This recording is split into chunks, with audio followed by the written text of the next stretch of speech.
கிருபை என்றும் உள்ளது. ஆண்டவர் நல்லவர், அவர் கிருபை என்றும் உள்ளது. ஆண்டவர் நல்லவர், அவர் கிருபை என்றும் உள்ளது. இந்த நிகழ்ச்சிக்கு உங்களை வாழ்த்தி வரவேற்கிறேன். ஆண்டவருடைய இரத்தத்தாலும் இயேசுனுடைய இரத்தத்தினாலும் இயேசுனுடைய நாமத்தினாலும் இயேசுனுடைய வார்த்தையினாலும் நம் பரிசுத்தவான்கள் எப்படி வெற்றி பெற்றார்கள் என்பதை நாம் பார்க்க போகிறோம். அதே போல் நாமும் அதை பயன்பற்றி வெற்றி பெறத்தக்கதாக ஆண்டவர் நமக்கு அருள் செய்வாராக. யாக்கோப்பில் யாக்கோக்கு 12 பிள்ளைகள் இருந்தாங்க. அந்த 12 பிள்ளைகளில் ராகேலின் மகனாகிய யோசப்புக்கு ஆண்டவர் ஒரு தரிசனம் கொடுக்குறார். அந்த சொப்பனத்தில் பேசுகிறார். அப்போ சொப்பனம் கொடுக்கும்போது அந்த சொப்பனத்தில் அவர் சொப்பனத்தை கண்டு தன் அப்பாவுக்கு தகப்பனுக்கு சொல்கிறாரு, அப்பா நான் ஒரு தரிசனம் கண்டேன். அதில் சூரியனும் சந்திரனும் மற்ற 11 நட்சத்திரங்களும் என் பாதப்படியில் வணங்கி நிற்கிறது என்று சொல்கிறார். சொன்ன உடனே அப்பாவுக்கு கோபம் வந்துடுது. நானும் உன் தாயாரும் சகோதரம் உன் பாதப்படியில் வணங்க வேண்டுமா அப்படின்ட்டு கோபப்படுறாரு.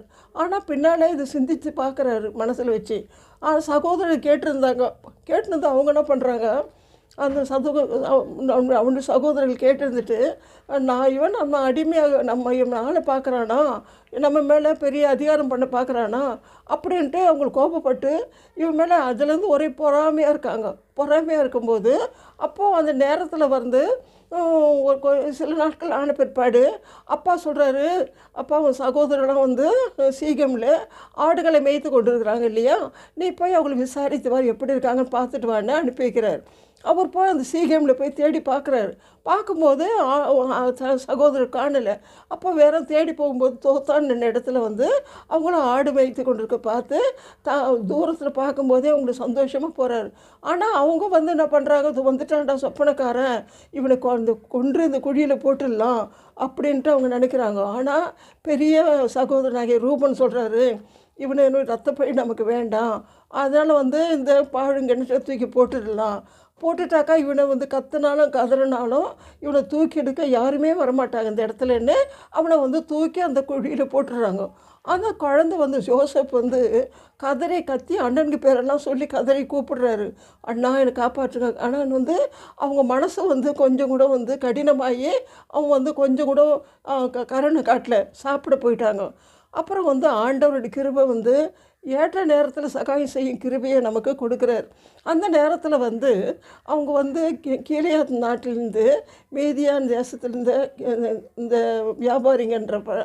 வியாபாரிங்க பிசின்தைலம், கந்தவர்க்கம், வெள்ளை போலம் போன்ற வாசனை திரவங்களை எடுத்துக்கொண்டு எகிப்தில் வியாபாரம் பண்ணுவதற்காக அவங்க போகிறாங்க, கூட்டமாக போகிறாங்க ஒட்டகத்து மேலே. அப்போது இவங்க பார்க்குறாங்க, இவனுங்க விட்டு நம்ம பணத்தை வாங்கிக்கலான்னு சொல்லிட்டு அவங்களை கூப்பிட்டு இந்த சகோதரர் யோசப்பை குழியிலேருந்து தூக்கி எடுத்து அவனுக்கு 20 வெள்ளி பணத்துக்கு விட்டுடுறாங்க. விட்டுட்ட உடனே அந்த குழந்தை யோசப்பை அவங்க எகிப்தில் போய் போத்திபார் வீட்டில், போத்திபார் யாருன்னா எகிப்தின் பார்வோனுடைய தலையாரி, அவருடைய கிட்ட அடிமையாக விட்டுடுறாங்க. விட்டுட்ட உடனே அப்புறம் இவர் என்ன பண்ணுறாரு, அந்த வீட்டில் ஆண்டவருக்கு பயந்து ஆபிரகாம், ஈசாக், யாக்கோபுடைய தேவன் என் தேவனாக இருக்கிறார், அவங்களுக்கு செவி கொடுத்தவர் எனக்கும் செவி கொடுப்பார், அந்த தேவன் அவங்க தரிசனம் கொடுத்தவர் என்னையும் வழிநடத்துவார்னு பயபக்தியோடு ஆண்டவர் கீழ்ப்படிந்திருக்கார். அப்போது அந்த வீட்டில் எது செய்தாரோ அது அத்தனை 100க்கு 100 வாய்க்குது. எல்லாம் வெற்றி எல்லாமே வாய்க்குது. அப்போ அந்த போத்திபார் பார்க்குறாரு, இவன் எது செய்தாலும் வெற்றியாக இருக்குது, அப்போது கடவுள் இவனோடு இருக்கிறாருன்னு சொல்லிட்டு உடனே அவனை பண்ணுறான், அந்த வீட்டுக்கு விசாரிப்புக்காரனாக அவரை வைக்கிறான். அந்த வீட்டில் எல்லா காரியங்களும் ஒப்பு கொடுத்துட்டு அவன் வச்சுருக்கான். அப்போ இவர் ஆண்டவருக்கு பயந்து, ஆண்டவர் நம்ம காண்கிற தேவன் அப்படின்று பயந்து ஆண்டவருக்கு கீழ்ப்படிந்திருக்கார். அப்போ அந்த ஒரு நாளில் பாவம் செய்ய சந்தர்ப்ப சூழ்நிலை ஏற்பட்ட உடனே இவர் என்ன பண்ணுறாரு, சொல்கிறாரு, இப்படிப்பட்ட பாவத்தை செய்வதற்கு என் தேவனுக்கு முன்பாக நான் செய்வதற்கு நான் எம்மாத்திரம் தேவன் காண்கிறார் என்று சொல்லி அவர் சொல்லிட்டு பாவத்திட்டு ஓடி போயிடுறாரு. ஓடும்போது அப்புறம் வந்து ஆனாலும் வந்து இவர் மேலே பொய்யா குற்றம் சாட்டப்பட்டு சிறைச்சாலையில் போட்டு அடிச்சிடுறாங்க. சிறைச்சாலையில் போட்டோடனே அந்த சிறைச்சாலையில் வந்து அந்த சிறைச்சாலையில் வந்து அந்த சிறைச்சாலைக்கு அதிகாரியினுடைய கண்களுக்கு கிருபை கிடை செய்து அந்த சிறையில் இருப்பவர்களுக்கெல்லாம் இவர் அதிகாரியாக நியமிக்கிறாரு. ஏன்னா ஆண்டவர் அவரோடு கூட இருக்கிறதுனால எல்லாம் வந்து எல்லாருக்கும் தயவு கிடைக்க செய்கிறாரு. அப்புறம் வந்து அந்த சிறைச்சாலை அவர் இருக்கும்போது அப்போ வந்து போத்திபார் அரண்மனையில் வேலை செய்து கொண்டிருந்த 2 வேலைக்காரர் என்ன பண்ணுறாங்க, அதே சிறைச்சாலையில் போட்டுடுறாங்க. அப்போது 2 வருஷமாக அந்த சிறைச்சாலையில் அவங்க இருக்காங்க. இருக்கும்போது ஒரு நாள் வந்து சொப்பனம் காண்றாங்க நைட்டில். எப்படின்னா ரெண்டு ரெண்டு ரெண்டு பேர் ஒரே ராத்திரியில் வெவ்வேறு பொருள் கொண்டு சொப்பனம் காண்றாங்க. அதில் வந்து கண்டு காலையில் எழுந்துச்சி அவங்க கலங்கி ரொம்ப திகிலோடு இருக்காங்க. அப்போ யோசேப்பு அவர்கிட்ட விசாரித்து கேட்குறாரு. அப்போ அவங்க சொன்ன உடனே சொப்பனத்துக்கு அப்படியே வந்து அர்த்தம் சொல்கிறார். அது அப்படியே நிகழ்ந்துருது. 3 நாளில் அந்த பார்வோனுடைய பிறந்த நாளில் வந்து ஒருவனை வந்து உயர்த்தி அதே பதவியில் கொடுக்குறாங்க, மற்றவனை வந்து சிறைச்சேதம் பண்ணிடுறாங்க. அப்புறம் வந்து இவர் என்ன பண்ணுறாரு, சொல்கிறார் இந்த பானபாத்திரங்கள்கிட்ட அந்த பார்வோனுக்கு திராட்சை கொடுக்க அமர்த்தப்பட்டவங்ககிட்ட இந்த விடுதலையான போனவங்ககிட்ட, நான் இந்த சிறைச்சாலையில் இருப்பதற்கு எந்த பாவமும் செய்யலை, நீ வெளியே போனால் ராஜா கிட்ட பேசி என்னை எப்படி வெளியே கொண்டு வரணும்னு சொல்கிறார். ஆனால் போனவன் மறந்தே போயிட்டான். ஆனால் நம்மை மறக்காத தேவன் ஒருவர் உண்டு. அந்த ஆண்டவர் என்ன பண்ணுறாரு, பார்வோனுக்கு ஒரு சொப்பனத்தை கொடுக்குறாரு. அந்த சொப்பனத்தில் கண்டி பார்வோன் வந்து கலங்கி பயந்து நடுங்கி நாட்டில் உள்ள சாஸ்திரிகள் மந்திரவாதிகள் எல்லோரையும் அழைத்து வந்து அவங்கக்கிட்ட வந்து கேட்குற இந்த அர்த்தம் என்னன்னு கேட்குறாரு. அவர்களால் சொல்லக்கூடாதுன்னு போயிடுது, ஒருத்தர் கூட சொல்ல முடியல. அப்போ தான் வந்து அந்த பானபாத்திரக்காரனுக்கு திராட்சை ரசம், பார்வோனுக்கு திராட்சை ரசம் கொடுக்குற அந்த அவனை வந்து ஞாபகம் வந்துடுது. யோசேப்பை பற்றி நமக்கு சொப்பனம் கண்டு சொன்னானே, அதனால் வந்து பார்வோன்கிட்ட ராஜா கிட்டே போய் சொல்கிறார், ராஜா நாங்கள் வந்து இந்த சிறைச்சாலை அடைக்கப்பட்டிருந்த போது அவன் எபிரேயன் ஒருவன் அங்கே இருந்தான், அவன் வந்து நாங்கள் கண்ட சொப்பனத்துக்கு அப்படியே வந்து அவன் விளக்க சொன்னால் அதே மாதிரி நிகழ்ந்துருதுன்னு சொன்னோடனே அப்போ ராஜா வந்து உத்தரவு கொடுக்குறாரு அழைத்து வர சொல்லி. உடனே அவங்களாம் போய் என்ன பண்ணுறாங்க, அவனை சிறையிலேருந்து எடுத்துகிட்டு வந்து ராஜா சமூகத்தை நிறுத்த உடனே அவர் யோசேப்பு சொல்கிறாரு, ராஜாவே நீ வாழ்க, இதோ ஆண்டு கண்ட சொப்பனை என்னன்னா 7 வருடங்கள் வந்து செழுமையான காலம், நாடு பரிபூர்ணமான நிலம் பரிபூர்ண வளர்ச்சியை கொடுக்கும், மழையும் பனியும் பெய்ந்து நன்றாக நல்ல விளைந்திருக்கும், அப்போ நாட்டில் எந்த பஞ்சமோ பசியோ பட்டினி ஏற்படாது, நல்லா இருக்கும். ஆனால் அடுத்து வருவது 7 வருடம் வந்து கடுமையான பஞ்சம் நிறைந்த வருடம், இந்த பரிபூர்ணமெல்லாம் மறந்து போகிற அளவுக்கு கொடுமையான பஞ்சம் உண்டாகும்.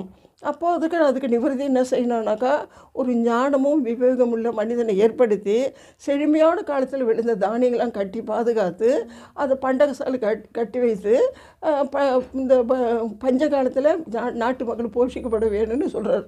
சொன்னோடனையும் அப்புறம் அப்போது ராஜா வந்து ஆச்சரியப்பட்டு ஊழியக்காரர் எடுத்து சொல்கிறாரு, இப்படிப்பட்ட தேவாவை பெற்ற மனிதன் வேறு யாருன்னா உண்டா, யாரும் இல்லை.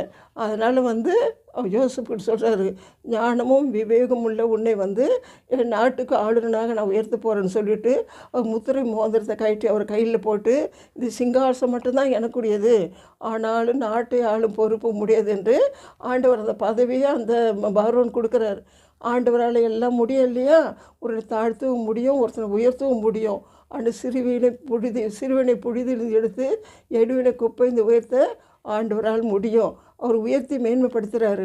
அப்போது அவர் வந்து யோசேப்பு உடனே போய் வயல்வெளியில் போய் தானியங்களை அதிகமாக வளர்ச்சி அடை செய்து அதில் 5இல் ஒரு பங்கை எடுத்து வைத்து அதை வந்து பண்டகசாலை அங்கங்கே கட்டி நான் சேமித்து கடற்கரை மணல் பார்க்கிலும் அதிகமாக சேமித்து வைக்கத்தக்கதாக செய்தார்.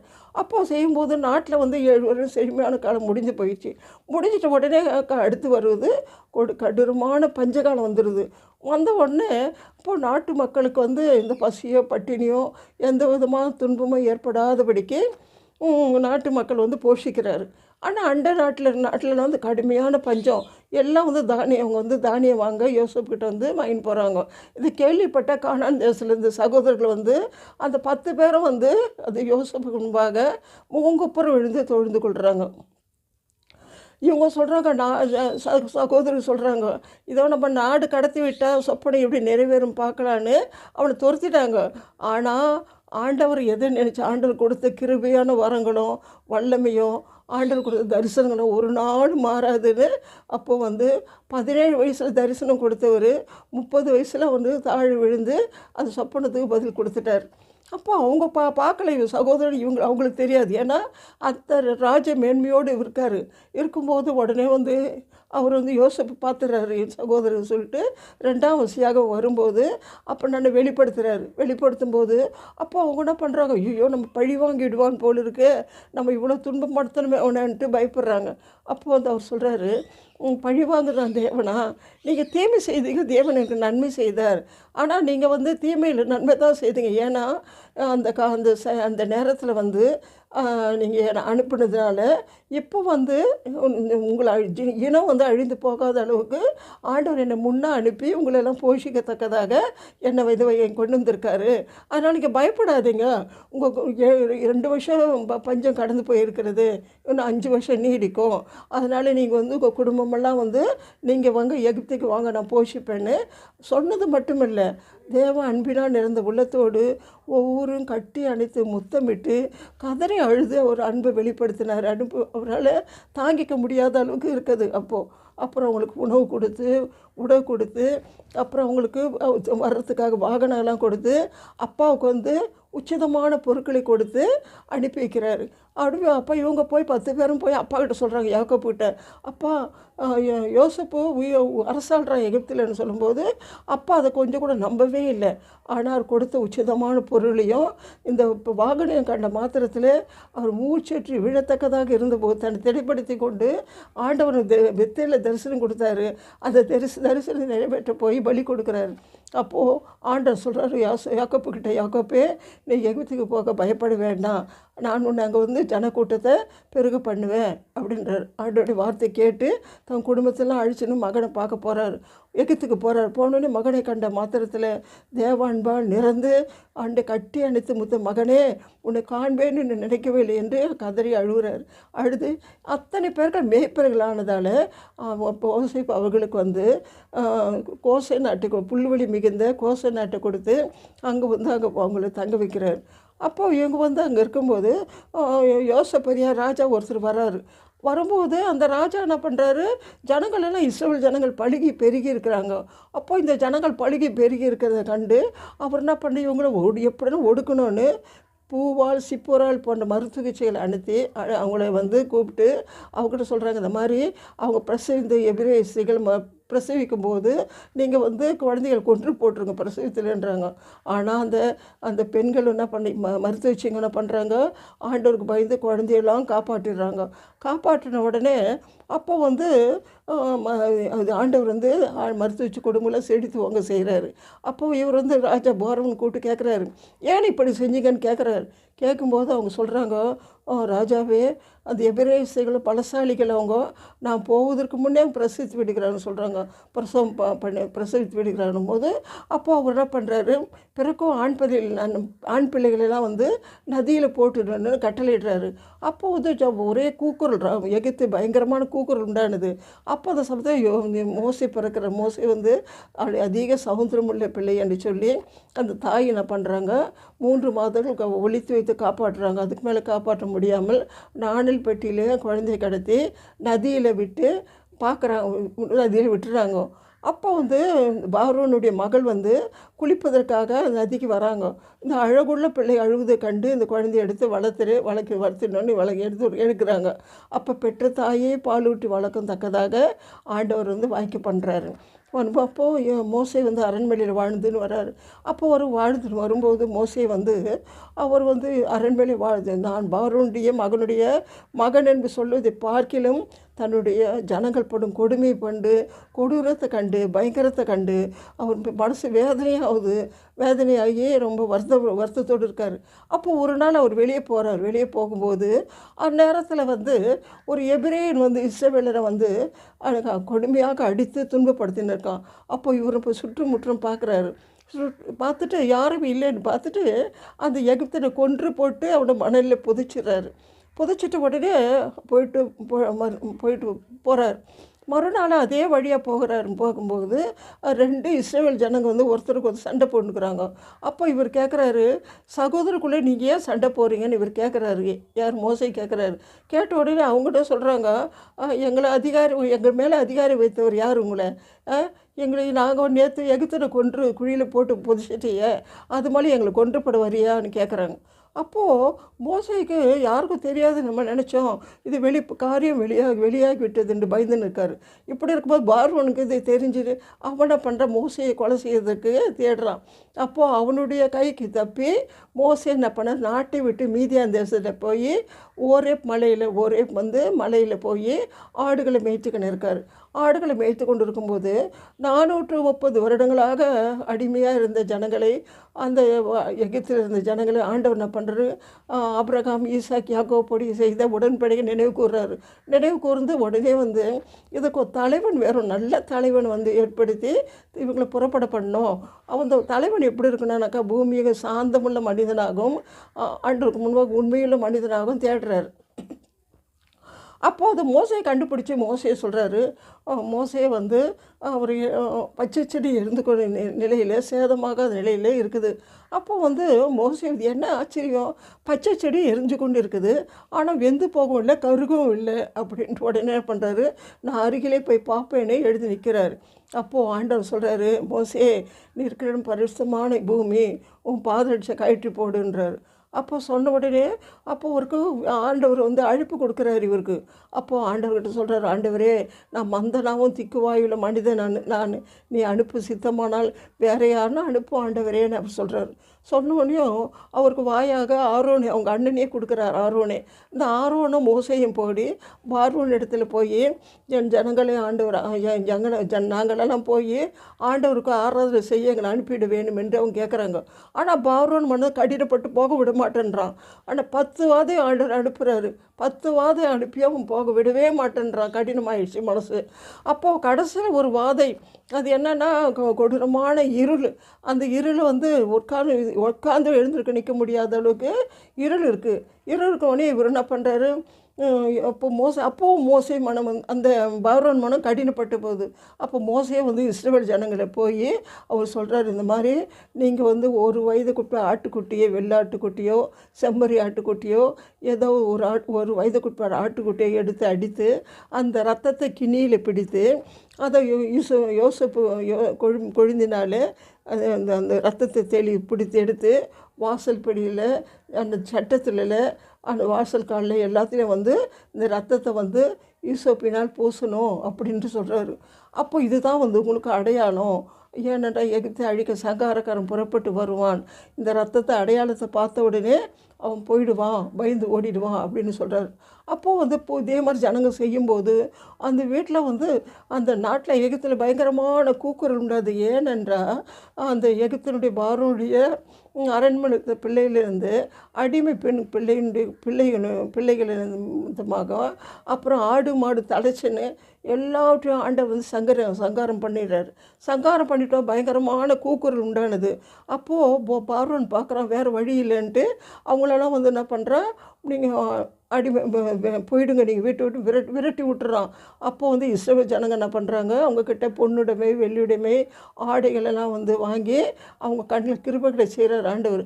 வாங்கினு இங்கே புறப்பட்டு 6 லட்சம் பேர், ஆண்கள் பெண்கள் குழந்தைகளாம் திரளாக வண்ணாந்து போகிறாங்க. எதுக்கு எப்படி போகிறாங்க, ஆண்டவருடைய ரத்தம். இத்தனை வருஷமாக 430 வருஷமாக அவன் அடிமைப்பட்டிருந்த போக மாட்டேன்னு கடினமாக இருந்தான். ஆனால் ஆண்டவருடைய அடிக்கப்பட்ட, உலகம் தோன்றுறதுக்கு முன்னால் அடிக்கப்பட்ட ஆட்டுக்குட்டி ஆண்டவருடைய இயேசுடைய ரத்தத்தை பார்த்த உடனே அவனால் வந்து அந்த ஆண்டவருடைய வல்லமையை பார்த்த உடனே இது அடையாளமாக தெளிக்கப்பட்ட அந்த வீட்டில் அவனால் வந்து ஒன்றும் செய்ய முடியாத ஆண்டவரை விரட்டி விட்டுட்டாங்க. அது மாதிரி ஆண்டவருடைய ரத்தத்தால் நமக்கு வந்து ஆண்டவருடைய இயேசுவின் ரத்தம்னு சொன்னாலே போதும், பிசாசு நடுநடுங்கி போய் விடுவான். அதனால் ஆண்டவருடைய ரத்தத்தால் நம்ம மீட்பு உண்டு, நமக்கு வெற்றி உண்டு. நம்ம எல்லாவற்றையும் மீட்பு பெறத்தக்கதாக ஆண்டவர் ரத்தத்தை தியானித்து நம்ம ஜெபிக்கும்போது ஆண்டவர் ரத்தம் நமக்கு வந்து மீட்பு கொடுக்கும், வெற்றி கொடுக்கும். நம்ம வாழ்க்கையில் எல்லாம் ஆண்டவர் இயேசுவின் ரத்தம் நம்ம சொல்லும்போது நம்ம வாழ்க்கை ஜெயமான வாழ்க்கையை பரிசுத்தவான்கள் வாழ்ந்த மாதிரி நாமும் வாழலாம். அப்புறம் 2வதாக ஆண்டவருடைய நாமம் இஸ்ரவேல் ஜனங்க வந்து ஆண்டவருடைய நாமத்தை சொல்லி ஜெபிக்கும்போது அப்போது இஸ்ரவேல் ஜனங்கள்லாம் என்ன பண்ணாங்க, திரளாக வந்து போயிட்டாங்க. ஆண்டுடைய கைவண்ணத்தினால் வந்து அழகாக வந்து பாலும் தேனூர் கானான் தேசத்துக்கு அற்புதமாக ஆண்டவர் நடத்தி சென்றார். அப்போ அந்த நாட்டில் போய் இவங்க செழுமையாக வாழுறாங்க. அவங்களுக்கு எந்த விதமான துன்பம் இல்லாத வாழும்போது அப்போ வந்து அவங்க என்ன சொல்கிறாங்க, சுற்றுப்புற நாட்டில் ஜனங்களெல்லாம் வந்து ஒரு ராஜாவை ஏற்படுத்தி வாழ்ந்துன்னு இருக்காங்க. அப்போது சாமுவேல் தீர்க்கதரிசி சொல்கிறாங்க, எங்களுக்கும் ஒரு ராஜா வேணும்னு கேட்குறாங்க. அப்போ வந்து சாமுவேல் சொல்கிறாரு, இத்தனை நாள் ஆண்டவர் தானே ஆட்சி செய்தார். அவங்களுடைய நியாயாதிபதி மூலமாக கிதியோன், சிம்சோன், எப்தா, பாராக் போன்ற அந்த நியாயாதிபதி மூலமாக தானே நம்ம ஆட்சி செய்திருந்தார். அவர் மூலமாக இப்பொழுது நீங்கள் ராஜா கேட்டால் ஆண்டவர் வந்து எவ்வளோ கோவம் வந்து வருத்தப்படுவார். இல்லை இங்கே ராஜா வேணும்னு ஜனங்க அடம் பிடிக்கிறாங்க. அப்போது ஆண்டவர் சொல்கிற சாமுவேல்கிட்ட, சாமுவேலே அவங்க வந்து அவரை ஆளாதபடிக்கு உன்னை தள்ளல, என்னை தான் தள்ளிட்டாங்க, பரவாயில்ல நான் ஒரு ராஜாவை ஏற்படுத்தி கொடுக்குறேன் அப்படின்னு சொல்லிட்டு அப்போது வந்து இங்கே வந்து பென்யமீன் நாட்டானாகிய கீசின் மகன் சவுல் அவருடைய கழுதைகள் வந்து அந்த வீட்டில் கழுதைகள் தொலைஞ்சு போயிடுச்சு. ஒரு நாட்டில் செல்வம், அந்த நாட்டுக்கு கழுதைங்க தான் செல்வம்.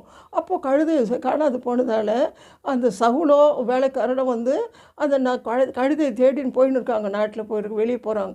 போகும்போது எங்கேயுமே கிடைக்கல. நாட்டினுடைய பென்யமீன் நாட்டுக்கு எல்லைக்கே வந்துட்டாங்க. வந்துட்ட உடனே அங்கே வந்து அந்த வேலைக்காரன் சொல்கிறாரு, இங்கே ஒரு தீர்க்கதரிசி இருக்கிறாரு, அவர்கிட்ட போய் நம்ம கேட்டாக்கா நம்ம கழுதை எங்கே கிடைக்குமான்னு சொல்லுவாருன்ட்டு கூட்டின்னு போனோடனையும் அதுக்கு முந்தின நாளே வந்து தீர்க்கதரிசி அந்த சாமுவேலுக்கு வந்து ஆண்டவர் சொல்கிறாரு, ஒருவன் வந்து கழுதையை தேடின்னு வருவான், அவனை தான் வந்து இஸ்ரவேல் நாட்டுக்கு ராஜாவாக நீங்கள் அபிஷேகம் பண்ணணும், தைல கொம்பை எடுத்துன்னு போய் அபிஷேகம் பண்ணணும்னு சொல்கிறாரு. உடனே வந்து சாமுவேல்கிட்ட அவர் வந்து கேட்கும்போது அந்த சாமுவேல் என்ன பண்ணுறாரு, தனியாக வந்து சவுலை கூட்டின்னு போயிட்டு அவர் வந்து தைல கொம்பில் அபிஷேக தைலத்தை ஊற்றி அவனை வந்து ராஜாவாக அபிஷேகம் பண்ணுறார். அபிஷேகம் பண்ணி அனுப்பிட்டார். நான் வந்து மறுநாள் அனுப்பிட்டார். இவங்க கில்காலுக்கு வந்துட்டோம். இவங்க நாட்டுக்கு வந்துட்டோடனே அப்புறம் வந்து மறுநாள் வந்து சாமுவேல் வந்து நாட்டுக்கு வராரு. அங்கே வந்தவுடனேயும் அந்த ஜனங்களெல்லாம் இஸ்ரவேல் ஜனம் கூட்டி சொல்கிறாரு, இதோ நீங்கள் ராஜா கேட்டேன்னு சொன்னீங்க இல்லையில, இதோ ராஜா இவர் தான். அப்போ அந்த ராஜாவுடைய நல்ல ஒரு பராக்கிரமம், ஒரு நல்ல உருவத்தை பார்த்த உடனே ஜனங்களெல்லாம் சந்தோஷப்படுறாங்க, அப்படி ஏற்றுக்கொள்ளும்போது அப்போது வந்து சாமுவேல் சொல்லிட்டு வர்றாரு, இன்னும் 7 நாள் நீ காத்துரு, 7 நாள் காத்திருந்தப்போ நான் வந்து ஆண்டுடைய வார்த்தையை உனக்கு வெளிப்படுத்துவேன் அப்படின்னு சொல்கிறாரு.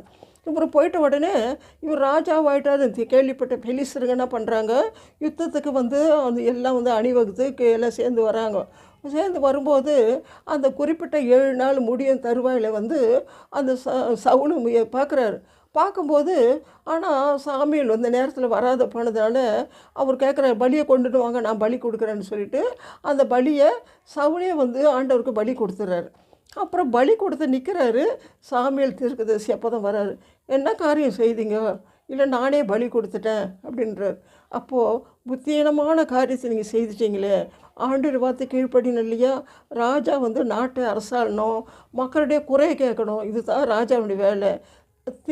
சாமுவேல் வந்து நாங்கள் வந்து ஆசாரியருக்கு வந்து ஆண்டவருக்கு பலி கொடுக்கணும், இதை தான் ஆண்டவர் எதிர்பார்க்குறாரு. நீ புத்தீனமான காரியத்தை செய்ததுனால ஆண்டவர் மிகுந்த வருத்தத்தோடு இருக்காருன்னு சொல்கிறாரு. ஆனால் ஆண்டவர் வந்து தீர்க்கதரிசி சாமுவேல்கிட்ட சொல்கிறாரு, இதோ அவன் வந்து என் வார்த்தை ஏன் கேட்க மாட்டேன்றான்னு தெரியல, எனக்கு என் வார்த்தைக்கு கொஞ்சம் கூட கீழ்ப்படியிலையேன்ட்டு வருத்தப்பட்டு அவர் சொல்கிற சரி இன்னொரு ப்ராஜெக்ட் ஒன்று கொடுக்குறேன் நான். அதாவது என்னன்னாக்கா, அந்த இஸ்ரவேல் ஜனங்க வந்து வனாந்தரத்தில் எகிப்திலேருந்து புறப்பட்டு வந்தபோது ரொம்ப விடாய்த்து களைத்து போய் வந்தாங்க என் பிள்ளைங்க. அந்த நேரத்தில் அமலேக்கருக்கு வந்து அவங்களை பிள்ளைங்களை ஆதரிக்காமல் பின்னால் வந்து பட்டயத்தோடு வந்து எல்லாம் வெட்டி கொண்டு வந்து யுத்தத்துக்கு ஆயத்தமானா. இந்த காரியத்தை என் மனதில் வச்சுருக்கிறேன் நான். அதனால் பூமியில் அமலேற்கு இல்லாதபடிக்கு அவனை கொன்று வெட்டி போட்டுடணும், அவன் நாட்டை எல்லாரையும் வெட்டி போட்டணுன்ட்டு அவர் சொல்கிறாரு. அப்புறம் வந்து அந்த சாமியில் வந்து சவுல்கிட்ட போய் சொல்கிறாரு, இந்த மாதிரி வந்து ஆண்டவர் சொல்கிறாரு, நீ போய் இந்த மாதிரி அமலேக்கையோட யுத்தம் பண்ணி அவங்களை கொன்று போடணும்னு. அப்போ உடனே ஒரு ராணுவ வீரர்கள் யுத்த வீரர்கள்லாம் அழுத்துன்னு போய் கூட்டின்னு போயிட்டு அந்த நாட்டில் போய் போகிறாரு. போய் பார்க்குறாரு. போனால் அந்த நாட்டில் வந்து ஆடு மாடுகள்லாம் செழுமையாக கொழு கொழுன்னு இருக்குது. அப்போ இவர் என்ன பண்ணுறாரு, அதை வந்து கொன்றுபட மனதில்லாமல் முதல் தரம் 2ஆம் தரமான ஆடு மாடுகளெல்லாம் வந்து கூட்டி சேர்த்துன்னு வந்தார். கூட்டி பக்கத்தில் ஒரு பக்கம் வச்சுட்டு நசல் கொண்டது, மோசமானது, பிரயோஜனமற்றது போன்ற ஆடு மாடுகளை வந்து கொன்று போட்டு மாட்டு மக்களை அழித்து போட்டு ராஜா அந்த நாட்டினுடைய ராஜாவாக ஆகாசியும் கையோடு கூட்டின்னு வந்துடுறாரு. கூட்டின்னு வந்துட்டோடனே வீட்டில் வந்த உடனே அப்போ இதை பார்க்க வந்து இவர் வந்தாருன்னு கேள்விப்பட்ட உடனே சாமியில் வந்து பார்க்குறாரு. அப்போது சவுல் கூப்பிட்டு சொல்கிறாரு, சவுல் ராஜா சொல்கிறாரு, பார்த்தீங்களா ஆண்டவர் சொன்னதை அப்படி நிறைவேற்றிட்டு பார்த்துட்டிங்களா அப்படின்றாரு. அப்போது சவுல் சொல்கிறாரு, இது என் காதில் கேட்குது, என்ன சத்தம் அப்படின்னு கேட்குறாரு. இது வந்து ஆடு மாடுங்க வந்து அங்கே அமெரிக்க நாட்டிலேருந்து ஜனங்க வந்து ஓட்டின்னு வந்துட்டாங்க. ஏன்னாக்கா ஆண்டருக்கு பலி செலுத்துறதுக்காக இட்டுன்னு வந்துட்டாங்கன்ற. அப்போது சாமியில் சொல்கிறாரு, என்ன காரியம் செய்தீங்க நீங்கள்? ஆண்டவருக்கு கீழ்ப்படித காட்டிலும் பலி முக்கியமாக? ஆண்டவர் ஒரு நாள் பலியை எதிர்பார்க்கலை. ஆண்டவர் வார்த்தைக்கு கட்டளைக்கு அவருடைய வார்த்தைக்கு கீழ்ப்படி நடப்பதான் வந்து அவர் எதிர்பார்க்குறாரு. கீழ்ப்படியதை பார்க்கணும், பலி முக்கியமல்ல, ஆண்டவர் கீழ்ப்படிதல் தான் முக்கியம் ஆண்டவர் வார்த்தைக்கு அப்படின்னு சொல்லிட்டு மற்றபடி ஆண்டவர் மேலே ரொம்ப வந்து வருத்தத்தோடு இருக்கார். இதை வந்து உன்னை புறக்கணிச்சிட்டாரு, உன் நாட்டை ஆளுவதற்கா அவன் வந்து நல்ல அவர் மனதுக்கு ஏற்றவனை தேடின்னு இருக்காருன்னு சொல்லிட்டு அவர் சொல்லிட்டு வந்தவரை பார்க்கவே இல்லை. சாமியில் வந்து சவுனை பார்க்காம திருப்பி வந்துடுறாரு. திருப்பி வந்துட்ட உடனே அப்போது ஆண்டவர் சொல்கிறாரு, நீ போய் பெத்லகேம் நாட்டில் போய் அங்கே வந்து ஈசா என்ற ஒரு பெரிய மனிதன் இருப்பார், அவர்கிட்ட போய் நீ வந்து அவருடைய பிள்ளைகளை ஒருத்தனை போய் நீ தைலத்தை கொம்பு எடுத்துன்னு போய் அபிஷேகம் பண்ணுன்னு சொல்கிறாரு. எடுத்துன்னு போய் சொன்னோடனே அதே மாதிரி இவர் என்ன பண்ணுறாரு, போகிறாரு. போனவுடனே அந்த ஈசாய்கிட்ட போய் சொல்கிறாரு, நான் வந்து ஈசாய் இவரை பார்த்தோன்னே பயத்தோடு நடுக்கத்தோடு பெரிய தீர்க்கதரிசி இல்லையா, அவர் வந்து வணங்கி வந்து என்னங்கன்னு கேட்குறாரு. இல்லை, நான் வந்து உங்கள் வீட்டில் வந்து நான் பந்தி இருக்க வேணும், சாப்பிட்ணுன்றார். சரின்ட்டு அவர் பந்தியெல்லாம் ஆயத்தம் பண்ணிட்ட உடனே அப்போ உன்னுடைய மகன்களை கூட்டினு அபிஷேகம் பண்ணுன்றாரு. அப்போ வந்து அவருக்கு வந்து 8 பிள்ளைங்க, அந்த 7 பிள்ளைங்களை வந்து கூட்டின்னு வந்து எல்லோரும் முன்னே நிற்க வச்சு அப்போது ஆண்டவர் இந்த சாமியில் பார்க்குறாரு. இவர் வந்து அவனுக்கு வந்து இராணுவ வீரருங்க 3 பேர் இல்லையா, நல்ல திடகாத்தியமான உடம்பை பார்த்துட்டு இவன் தான் அபிஷேகம் பண்ண போகிறாரு. ஆண்டவர் இல்லை, இவனை புறக்கணிச்சிட்டேன்னு 7 பெரிய வந்து புறக்கணிச்சிட்டாரு. அப்போது இவர் சாமியில் கேட்குற ஈசாய் கிட்ட, உன் மகன்கள் இவ்வளோ பேர் தானா, இன்னும் குழந்தை உன் மகன்கள் இல்லையான்னு கேட்குறாரு. அப்போது இன்னும் கடைசியாக ஒரு பையன் இருக்க, 8வது பையன் தாவீது, அவன் வந்து ஆடுகளை மேய்ச்சின்னு இருக்கான் போய் வனாந்தரத்தில். அப்போ அவன் வராமல் நான் சாப்பிட மாட்டேன், அவனை கூட்டின்னு வர சொல்லுங்கன்றார். கூட்டின்னு சொன்னோடனே சரின்ட்டு இவன் என்ன பண்ணுற இப்போ கூட்டின்னு வந்துடுறாங்க. கூட்டின்னு வந்தோடனே அப்போ பார்த்தா சிவந்த மேனியும் அழகிய கண்களும் கொண்ட அந்த தாவீது வராரு. தாவீதை பார்த்தோடனே ஆண்டவர் சொல்கிற, இவர் அபிஷேகம் பண்ணுன்றார். உடனே ஆண்டவர் வந்து தலையில் அந்த சாமியில் வந்து தைல கொம்பை எடுத்து தைலத்தை வார்த்து அவர் தலையில் வந்து அபிஷேகம் பண்ணுறாரு. அன்றையிலேருந்து ஆண்டவருடைய ஆவியானவர் அவர் மேலே தங்கிட்டு இருக்கும்போது ஒரு நாள் வந்து சில நாட்கள் ஆன பிற்பாடு அந்த 3 பேர் ஈசாயினுடைய 3 பேர் வந்து இராணுவத்தில் சவுளுடைய இராணுவத்தில் இருக்காங்க. அப்போது வந்து சவுல் இருக்கும்போது அப்போது அந்த ஈசாய் சொல்கிறார், தாவீதை கூப்பிட்டு, மகனே போய் நீ வந்து அந்த அண்ணன்களுக்கு வந்து பாலடை கட்டியோ அப்பத்தையோ வறுத்த பயிற்சியும் கொடுத்துட்டு விசாரிச்சுடுவான்னு கொடுத்து அனுப்புகிறார். அப்போ கொடுத்து இவர் போய் இராணுவத்தில் போய் அவங்ககிட்ட கொடுக்கும்போது பெலிஸ்தர் ஒரு பக்கம், இஸ்ரவேல் ஜனங்க ஒரு பக்கமாக இருக்கும்போது அந்த பெலிஸ்தருடைய பாளையத்தில் வந்து பயங்கரமான ராட்சதம் உருவம் கொண்ட வந்து பயங்கரமான தோற்றம் கொண்ட ஒருவன், தலை சீரா கால் சீரா கேடகம் மார்பில் வந்து கவசம் எல்லாம் பட்டையெல்லாம் கட்டி இருந்துட்டு வரான். அப்போ பார்த்துட்டு இவனை பார்க்க பயங்கரமான தோற்ற முடிவுனாக இருக்கான். ஆனால் வந்த உடனே என்ன சொல்கிறான், இஸ்ரவேலை ஜனம் பண்ணி, இஸ்ரவேலரே நீங்கள் இஸ்ரவேலர் அல்லவா, நாங்கள் பெலிஸ்தர், நாங்கள் உங்கள் தெய்வம் எங்களை உங்ககிட்ட காப்பாற்ற முடியாது, உங்களை வந்து காப்பாற்ற முடியாது. நான் வந்து யுத்த வீரன், பெரிய யாரும் என்கிட்ட வந்து வெற்றி பெற உங்களால் முடியாது. ஏன்னா முடிஞ்சால் வந்து ஒரு வீரனை அனுப்பு, அவன் வந்து எனக்கு முன்னால் சண்டை இட்டு எனக்கும் அவனுக்கும், அவன் ஜெயித்தா நாங்கள் அடிமை, நாங்கள் ஜெயித்தா நீங்களும் அடிமைன்னு சொல்லிட்டு அவன் வந்து நம்ம இஸ்ரவேல் ஜனங்களை பற்றி ரொம்ப வந்து மட்டமாக பேசுகிறான். பேசும்போது இதை கேட்டு இந்த ராஜா இந்த தாவீது மகன் வேதனையோடு சொல்கிறார். அவனை பார்த்தோன்னே ஜனங்க யாரும் முன்னவே நிற்கலை, எல்லாம் ஓடி ஒளிஞ்சிட்டாங்க, முன்னால் ஒருத்தன் கூட நிற்க முடியல. அப்போ வந்து தாவீது வந்து ஜனங்கிட்ட சொல்கிறாரு, என்னை கொண்டு போய் ராஜா கிட்ட அனுப்புங்க, நான் போய் யுத்தம் பண்ணுறேன்னு. அப்போது அவங்களாம் சொல்கிறாங்க, நீ சின்ன பிள்ளைப்பா, நீ பையன், நீ ஒன்றும் செய்ய முடியாது, அவன் சின்னத்துலேருந்தே வந்து யுத்தத்தில் தேறினவன், வெற்றி பெற்றவன், அப்படியேப்பட்டவன் வந்து கிட்ட நீ ஜெயிக்க முடியாது அப்படின்றார். ஆனால் இது சொல்ல இல்லை, நீங்கள் வந்து ராஜா கிட்டே என்னை கூட்டின்னு போங்கன்ற. அப்போ ராஜாவும் இவன் வந்து விடாப்பிடியாக இருக்கிறதுனால கூட்டின்னு போயிட்டாங்க. அப்போ சவுல் கிட்ட வந்து சொல்கிறார் இவர், ராஜாவே நான் வந்து அந்த பெலிஸ்தனோட அந்த கோலியாத்தோட நான் வந்து யுத்தம் பண்ண போகிறேன் அப்படின்னு கேட்குறாரு. சொன்னோடனே ராஜா சொல்கிறாருப்பா, அவனால் முடியாது, அவன் சின்னதுலேருந்தே யுத்த வீரனாக இருக்கான், யுத்த கலையெல்லாம் தெரியும், அவன் வெற்றி பெற யாராலும் முடியாது, நீ வந்து உன்னால் ஒன்று ஜெயிக்க முடியாது. அப்போது தாவீது சொல்கிறாரு, என் வனாந்தரத்தில் ஒரு தடவை கரடியும் சிங்கமும் வந்தது, என் ஆட்டுக்குட்டியை வந்து வாயில் கவின்னு போயிட்டுது, உடனே நான் போய் சிங்கத்தின் வாயை கிழித்து அது ஆட்டுக்குட்டியை நான் தப்பி வச்சேன். அதே மாதிரியே ஒரு மிருகமாக தான் இவன் இருப்பான். இவன் வந்து ஆண்டவருடைய இஸ்ரவேலுடைய இராணுவங்களின் தேவனாகிய கர்த்தருடைய நாமத்தை நிந்திக்கிறான், இவன் விருத்த சேதனம் இல்லாதவன் நீ நிந்திக்கிறான், இவன் இப்போ நிந்திக்கலாமா ஆண்டவருடைய பிள்ளைங்களை போய், அதனால் நான் வெற்றி பெறுவேன் நான் சொல்கிறார். அவன் ஒரு உறுதியாக இருக்கிறத பார்த்து ராஜா அனுப்பி வைக்கிறார். அவரும் அதே வந்து அந்த ஆடு மேய்க்கிற உடையோடு போய் இடுப்பில் ஒரு பையை கட்டின்னு கையில் தடியோடு போகிறார். போகும்போது அந்த கோலியாத்து நிற்கிறான் போய். இன்னொன்று அவன் வந்து நம்ம யுத்தமான பெரிய வீரம் வருவான்ட்டு அவனே நினச்சின்னு இருக்கான். ஆனால் வந்தால் பார்த்தா சின்ன பையனான்னு வந்தான் கையை தடியோடு. அப்போ உனக்கு மிகுந்த கோபம் வந்துடுது, நீ தடியோடு வரத்துக்கு நாயா அப்படின்னு கேட்டு, உன்னை இன்னைக்கு வந்து தலையை வெட்டி வானத்து பறவைங்களுக்கு உனக்கு உணவாக சரீரத்தினும் கொடுக்க போகிறேன்னு சொல்கிறார். சொன்ன உடனே அப்போ தாவீது சொல்கிறாரு, நீ வந்து ஈட்டியினாலும் பட்டயத்தினாலும் நீ வந்து வெற்றி பெறலான்னு நினைக்கிற நீ, ஆனால் எங்கள் ஆண்டவர் அப்படி இல்லை, ஈட்டினாலும் பட்டயத்தினாலும் ரட்சிக்கிற தேவன் எங்கள் தேவன் இல்லை, எங்கள் தேவன் அப்படிப்பட்ட தேவன் இல்லை, என் தேவன் உண்டு ஆண்டவருடைய நாமம், நான் வந்து ஆண்டவருடைய நாமத்தை இஸ்ரவேலின் தேவனுடைய இராணுவங்களின் தேவனாகிய தேவனுடைய நாமத்தினாலே நான் வந்து உன்னை வந்து சங்கரிக்க போகிறேன்றார். சொன்னது மட்டும் இல்லை, டீப்பிலேருந்து ஒரு கல் வரும்போதே ஒரு 5 கூழாங்கல்ல இப்போ ஆற்று ஓரத்துலேருந்து பொறுக்கி எடுத்துன்னு வர்றார். அந்த கல்லை ஒரு கல்லை எடுத்து கவன் கல்லை வீசி அடிக்கிறார். அடித்த உடனே அது நெற்றிப்பொட்டில் பட்டு அப்போவே கீழே விழுந்து அவன் இறந்து போனான், முகம் குப்புற விழுந்து. உடனே தாவீது அவன் இறந்து விட்டான்னு பார்த்த உடனே போய் அவன் மேலே நின்று அவன் பட்டயத்தை எடுத்து அவன் தலையை வெட்டி கொண்டு போகிறான். அப்போது அந்த பெலிஸ்தருடைய வீரங்களாம் இராணுவ வீரங்களாம் பார்க்குறாங்க, நம்ம தலைவனே போயிட்டான், நம்ம எப்படின்னு சொல்லிட்டு எல்லாம் நாட்டை விட்டு ஓடியே போயிடுறாங்க. ஆண்டவருடைய நாமத்தை சொல்லும்போது, இயேசுடைய நாமத்தை சொல்லி ஜெபிக்க சொல்லும்போது அந்த நாமமே வெற்றி வேற செய்துச்சு. பற்றியா தாவீதை எப்படிப்பட்ட ராட்சதனாக இருந்தான், அந்த பலவானில் அந்த அவன் எப்படிப்பட்ட வீரனாக இருந்தான் என்ன, ஆண்டவருடைய நாமத்துக்கு முன்னால் ஒன்றுமே செய்ய முடியாது. இயேசுவின் நாமத்தை சொல்லி நம்ம ஜெபிக்கும்போது இயேசுவின் நாமத்தை வல்லமை உண்டு, அதிகாரம் உண்டு, வெற்றி உண்டு. அவர் வெற்றி அந்த பெரிய கோலியாத்தை அந்த ராட்சதையும் வெற்றி பெற செய்த ஆண்டவரால் முடியும். அவரை நோக்கி கூப்பிடும்போது அவர் நாமத்தை உச்சரிக்கும்போது நாட்டுக்கே வந்து ரட்சிப்பை கொடுக்குறாரு. அவருடைய வெற்றியினால் நாட்டில் வந்து அந்த பெலிஸ்தரும் ஓடி போய் இஸ்ரவேல் ஜனங்களுக்கு ஒரு விடுதலை, பெரிய விடுதலை தாவீதால் விடுதலை கொடுத்தாரு.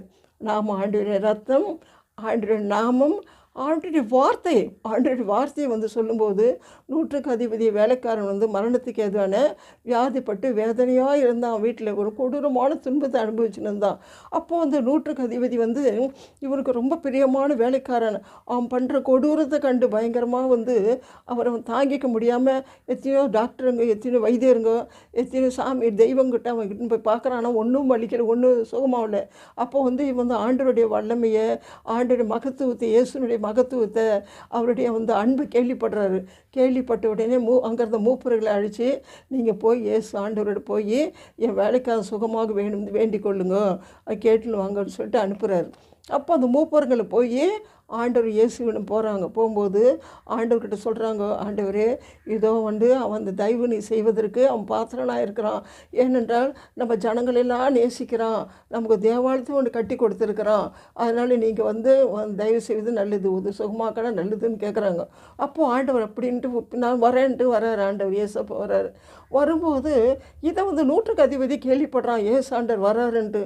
அப்போது சேவகரை அனுப்பி சொல்கிறான் அவன், அந்த பரிசுத்தமான தெய்வம் என் வீட்டுக்கு வருவதற்கு என் வீடு பாத்திரம் இல்லை, ஆனால் நானும் வரவேற்க போவதற்கு எனக்கும் தகுதி இல்லை, பாத்திரம் நான் அவனை வரவேற்க பார்ப்பதற்கு. ஆனால் அவன் யார்? அந்நியனை ஆண்டவர் அறியாதவன், புறையினத்தான்.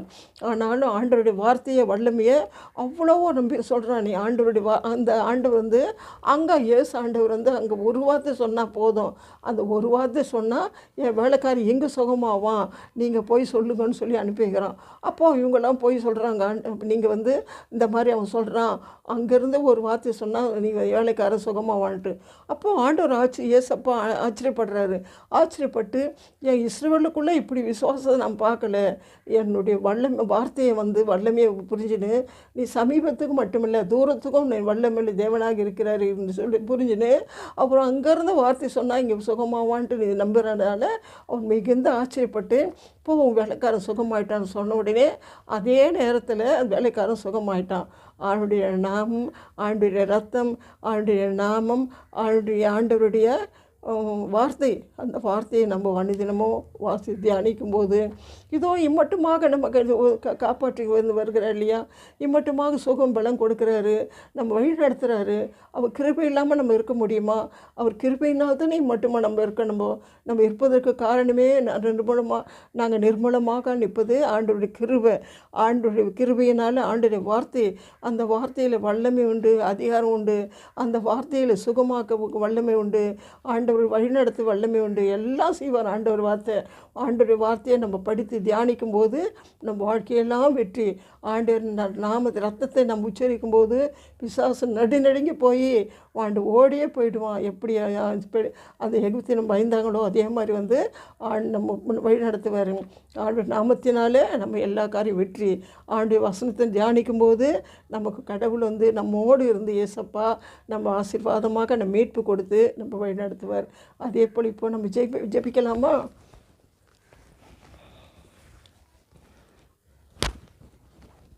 பரிசுத்தமுள்ள எங்கள் தகப்பனே, அப்பா, பரமபிதாவே, இதோ ராஜா உம்முடைய ஆண்டவருடைய ரத்தத்தையும் ஆண்டவருடைய நாமத்தையும் ஆண்டவருடைய வசனத்தையும் வார்த்தையும் சொல்லி நாங்கள் தியானித்தோம். ஆண்டவரே அப்பா, தியானிக்கும்போது ஆண்டவர் இதில் பரிசுத்தவானுக்கு எப்படி வெற்றி கட்டு வாழ்ந்தார்களோ அதுபோல் ஆண்டவர் நாங்களும் ஆண்டவரே அப்பா அந்த உலகில் வாழ்ந்து கொண்டு இருக்கும்போது எல்லா தேவையை சந்திக்க நீ வல்லமையில தேவனாக இருக்கிறையா, எல்லாவற்றையும் வெற்றி கொடுக்க நீ வல்லமையில தேவனாக இருக்கிறீர். ஆண்டவரே அப்பா, அந்த குறைவையெல்லாம் நிறைவாக்க நீ வல்லமையில தேவனப்பா. எங்கள் வாழ்க்கையில் ஆண்டவர் வேலையில்லா குறையோ, இல்லை குழந்தை செல்வத குறையோ, இல்லை சமாதான குறைவோ, ஆண்டவர் எந்த குறைவு இருந்தாலும் ஆண்டவரே உம்முடைய அன்பு, கிருபை, இரக்கம், தயவு இருந்தால் போதும். ஆண்டவரே உன் ரத்தம் இருந்தால் போதும். ரத்தத்தை உச்சரித்து நாமத்தை சொல்லி அழைக்கும் சொல்லும்போது அப்பா வார்த்தையை நாங்கள் தியானிக்கும் போது போதும். ஆண்டவரே வாழ்க்கையெல்லாம் வெற்றி. ஆண்டவரே அப்பா, எங்களுக்காக நீர் ஆவட்டு செய்து முடிக்க போவதற்காக நன்றி. ஆண்டவரே ஆண்டவரே ஜெபத்தை கேட்ட அத்தனை பேரையும் ஆசீர்வதியும். ஆண்டவரே இந்த ஜெபங்களெல்லாம் ஆண்டவராக இயேசு கிறிஸ்து நாமத்தினாலே என்னை தரை மட்டும் தாழ்த்தி என்னை வெறுமையாக்கி ஒப்பு கொடுத்தேன்.